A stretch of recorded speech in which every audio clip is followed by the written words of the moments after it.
Hello， 大家好，我係中原荃灣如新分行 Steven， 今日同大家介紹咧就係麗城花園2期4座一個中低層望內園景嘅3房，實用面積咧就572嘅。入到嚟單位啦，首先我哋睇下個廚房啦，因為呢邊實用面積咧就572嚟嘅，咁基本上用3房啦，有咁啊係大細就 keep 得 OK 嘅。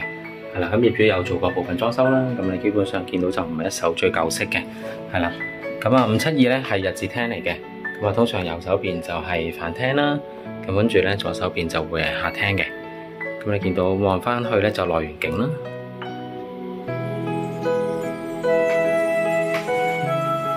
咁呢邊望內園景咧會見到下邊咧會有個籃球場啦，係啦，公園啊、山景啊咁樣咯。咁我哋睇下裏面啦，咁啊浴室啦，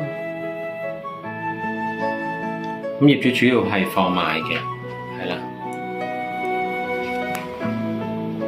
好啦，咁啊兩間細房啦，平排咧約莫就7尺乘7尺啦，咁啊望內園景啦，咁啊算係冇遮擋嘅，咁就兩間房再加主人房咧，都係平排望山景嘅，咁啊主人房啦，咁呢邊係有個衣櫃位嘅，咁望山景咧，主人房呢邊咧有個 L 型嘅角窗啦，